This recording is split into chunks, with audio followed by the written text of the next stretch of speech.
Shoulda, coulda, woulda. I'm thinking at this point, what I should have done is not have glued these three main deck pieces down into the hull until after I had painted everything. Because if I did, I could have easily had them in front of the spray booth to do my spraying. And it would have made things better, I think. Now, what I was thinking was that, yeah, if I glue everything down, this seam is going to match up perfectly. I'll be able to fill in that little divot in the bow there, and when I spray down, it'll be, a lot easier to do it all at once. And what if I do decide to go with the wood planking? It's going to probably go right across everything, and this is going to have to be glued in place later. And I thought it was probably going to be a lot easier to mask this stuff up than it actually is. It's taking a lot more time and a lot more troublesome to constantly be masking. And just recently I thought what do people do that don't have an airbrush? I'm sure that a lot of these kits have been built and the person doesn't have an airbrush. Well, they paint by hand, and I was thinking, if I had painted these by hand, I'd be done now. I think I painted the barbettes on the Bismarck by hand. I don't think I used the airbrush. Can't remember anymore. Not because my memory's going, it's just because we did so much stuff on the Bismarck, I can't remember it all. Anyway, it doesn't matter. Yeah, I had thought that because if I had painted these parts separately, there would have been probably no place where there would have been plastic against plastic when it comes to gluing it together. And I had thought that, well, it'll do a much better job of gluing if there isn't paint in the seam, if you know what I mean. Anyway, this morning I'm feeling kind of funny. And I was trying to think of why am I feeling so kind of weird. Not depressed, not full of regrets or anything like that, because I made a huge mistake here now and made my life, as one of the viewers put it, 10 times harder because I glued these pieces together. Well, it's not 10 times harder, it's just a little harder. My recommendation to anybody that's going to do this kit, maybe, and I don't quote me on this, but because this is just my thinking, maybe it would be better to do these three pieces separately and then glue them on. But maybe not. I don't know. There's no way of knowing now. Because if we don't have the problems that we would have run into had I had to glue them in separately. So anyway, we can only surmise what probably would have happened. Yeah. Anyway, let me just rearrange things here, and I'll tell you why it is I think I'm feeling kind of funny this morning.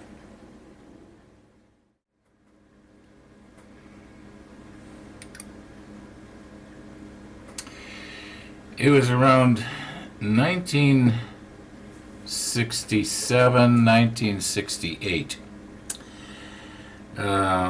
I had built a little cottage on my grandparents' farm. It was approximately 160 miles or so northwest of Winnipeg. And I used to enjoy going out to this little place. I only had it not that long, and then I sold it. And then later on, my grandparents sold the farm. But anyway, once again, you're getting more information than you need to know that doesn't really pertain to this story. But anyway, I believe it was in the fall of 1968. I had heard about a new series that was going to be starting on TV. Now you got to remember, this was back before PVRs.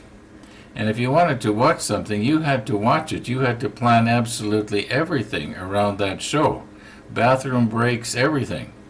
So if I wanted to watch the beginning of this show and be out on the farm at the same time, I had to somehow figure out how I was going to watch it. So my parents had a little black and white 19-inch Admiral TV, and they allowed me to lug it out there to the farm.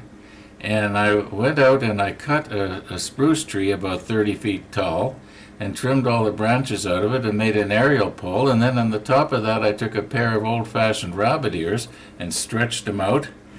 And I ran down from the rabbit ears one of these flat, I think it was a 300 ohm, those flat TV wires that we used to use way back.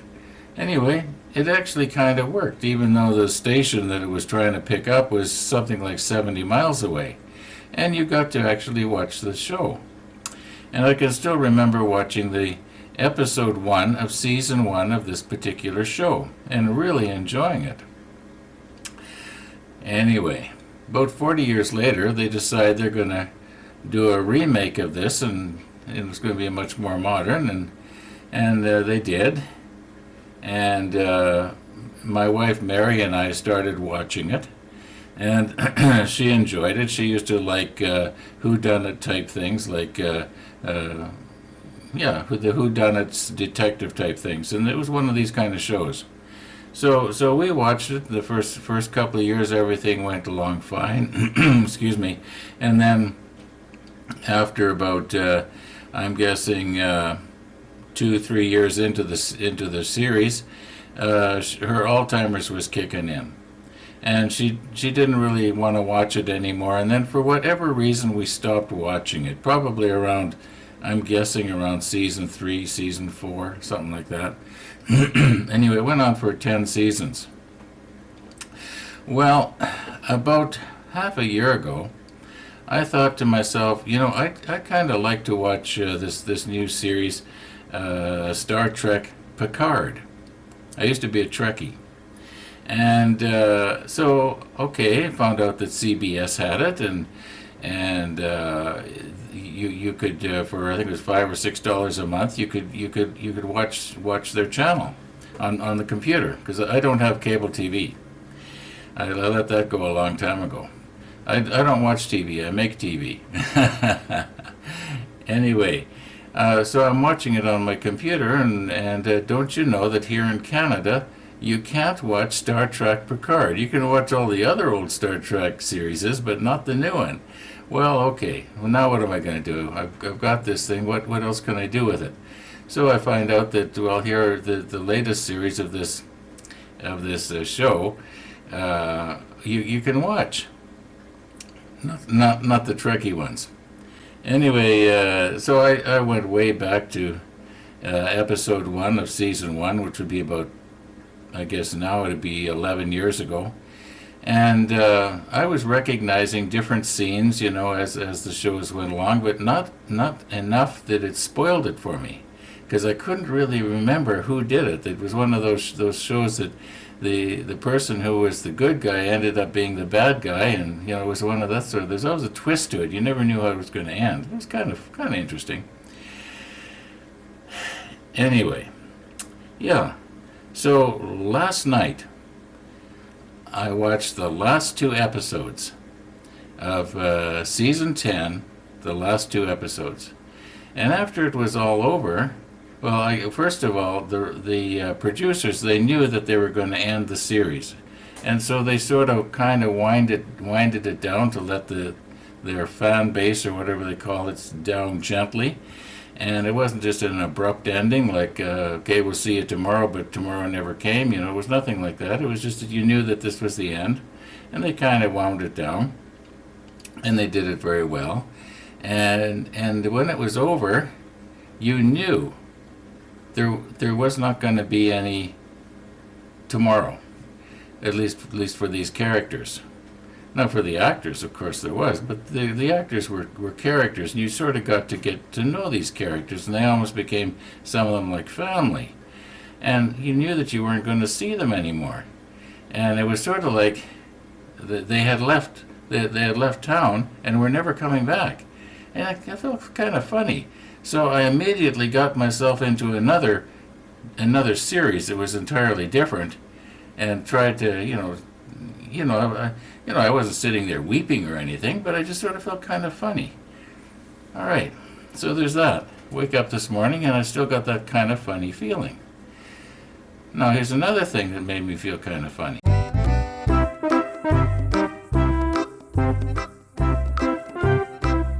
Yeah, today is the first morning in a long, long time I did not put out carrots. I went to the store yesterday and picked up some stuff and forgot to get carrots. So I'm feeling kind of funny about that because in my surveillance monitor I saw a rabbit hopping into the yard and I could see it was going to the spot where the carrots normally were. And I was feeling kind of bad. So I'm feeling kind of pensive, empty, not depressed. The fact that I glued this down and maybe shouldn't have, that's not a big deal. And on the other hand, maybe I should have and don't know it. Anyway,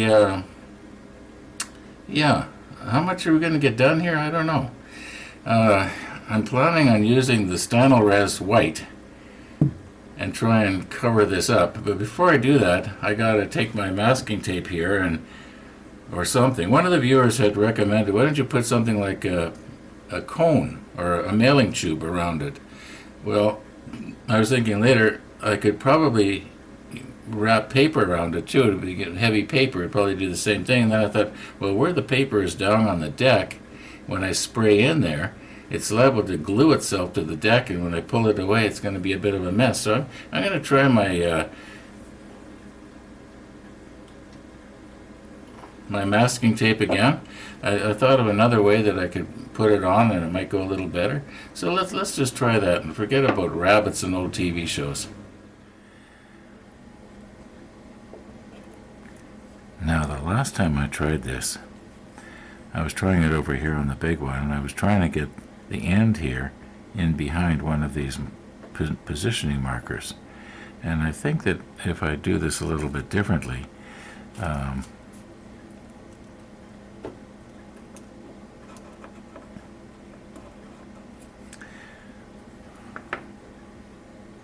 well, this front one has no positioning markers around it anyway, so it's going to be fairly easy. Now, hold this in.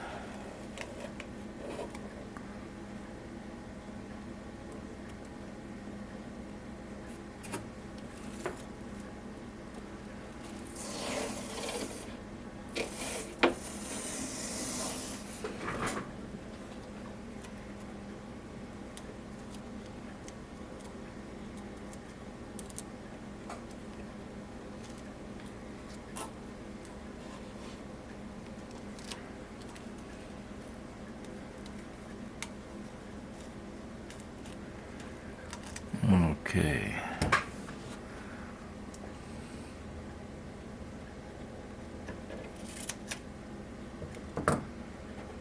I hope I didn't make that too short.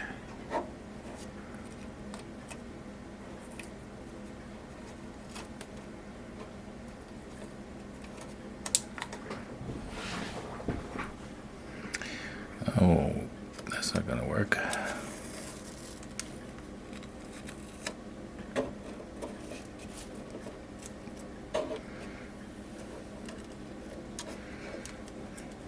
Probably getting my fingers in your way here.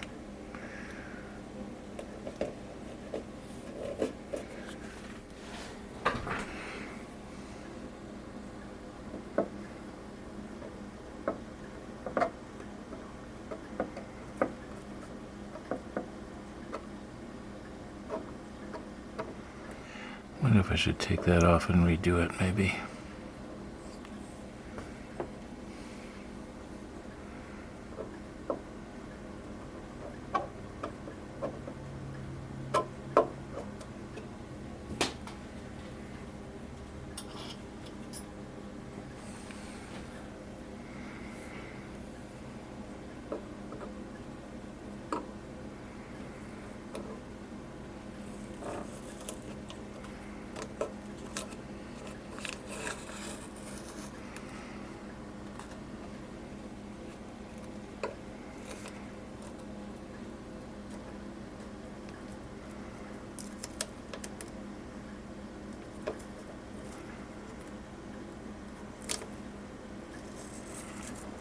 This is not going as easy as I thought it was going to.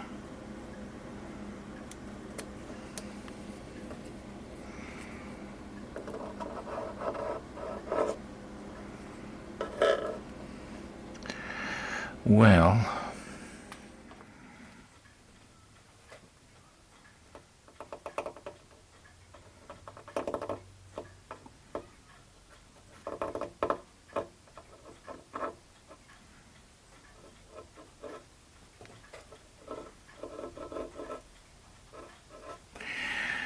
okay, I got the camera out of the way and I redid it. I think that's a lot better. Alright, now let's see if we can do this one here.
Okay, I think that worked out.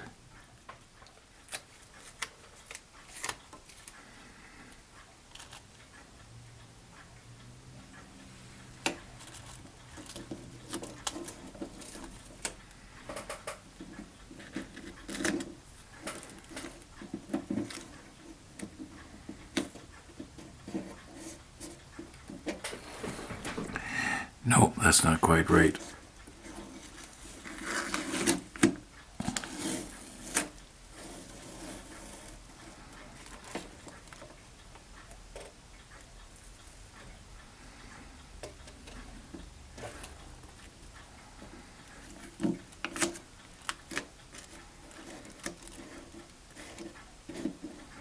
That's not quite right either.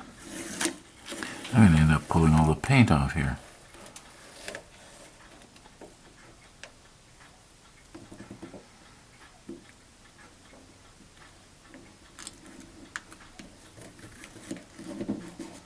Okay, I do believe I've got it here. I don't want to put this on really hard because I don't want to do just what I said, pull all the paint off. Now we'll do the two on the other end the same way. Now when I was removing the paint off of the deck here, on top of these little boxes, I think there's 2 or 3 of them, the paint was built up just as thick, and I've removed it. As you can see, I'm right down to the bare plastic here. The reason I did that is because there's some detail here that I do not want to lose, and if I keep poking at it, I'm going to probably rub it off anyway. Yeah, so I think I'm going to try and cover these up a little bit. I don't know, the Stanlres will build up, and the more you paint, you know, whether it's primer or paint or whatever, the more layers of paint, the more small detail like this disappears on you. I think that's probably another reason why I did not want to prime the deck, because I didn't want to fill in all these individual little lines that mark off the planking. At least that was part of my thinking.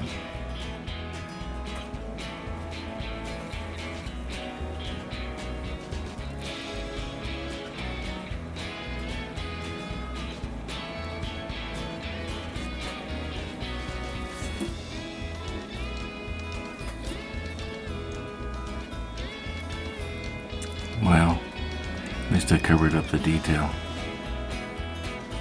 Now, I was just wondering, I happen to know that one of the viewers is also doing the hood, and he's at about the same stage I am right now, and I'm sort of following his build, and I noticed that he also glued his deck down before he painted it. And I'm just wondering, what is your feeling on this?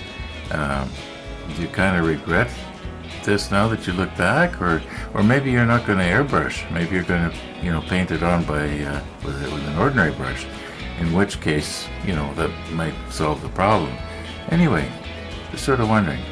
In the meantime, we have run out of time here, and we're going to have to get back to this tomorrow.